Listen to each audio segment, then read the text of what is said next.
Now, tomorrow's election result will coincide with the release of a film which takes us right back to 1979 when Labour lost to the Conservatives. Sus is the film's name. It's about oppressive stop and search powers given to police which were used against black and ethnic minorities. Well, Liz Wickham has spoken to the producer who himself was directly affected by the controversial Sus laws.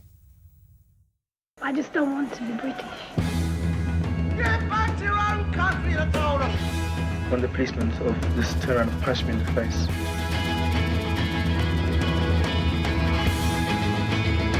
It was 1979 and the eve of the election of Margaret Thatcher. The so-called Sus laws allowed police to search black men at random with no justification other than suspicion. It led to mistrust of authority, a sense of injustice and eventually, in London, to the Brixton riots. Clint Dyer is the producer and star of the film Sus, which recalls the humiliation those laws heaped on respectable men like his father. My name's Leon Delroy. How very civilised, Mr. Delroy.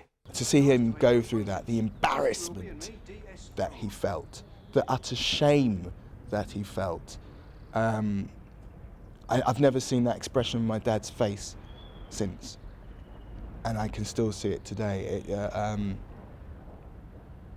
It hurt. It's living history. The elders of Brixton now were young men then. Darcus Howe, a writer and editor of the magazine Race Today, was arrested constantly. Once, while shopping for shoes, police accused him of being a pickpocket and took him into custody. They called a van, and I didn't know. All they're saying is don't move. And this van came with several police officers, like he called for assistance. And I went to the station. The day before that, I had written a piece in the Times about Broadwater Farm. The inspector in the station had read it.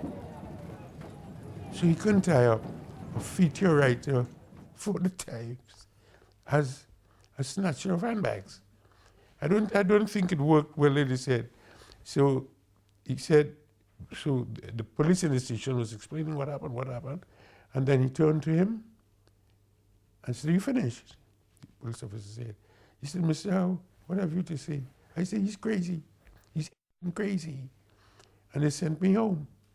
Darcus also went on trial at the Old Bailey after the Brixton riots, accused of affray and assault. He defended himself and was acquitted. He was the inspiration to the poet Linton Kwesi Johnson for the poem Man Free. Darcus out of jail. Race today cannot fail. Darcus out of jail. It would be nice to think that the Sus film is only about times past. Both men disagree. You have an entire generation of generation of black youth growing up with the same bitterness and the same resentment against the police as in my generation. Over 30 years, nothing has changed. I won't be surprised this summer, coming here, if there isn't a social explosion that would make Brixton look like a holiday. Well, strong words there from Darcus.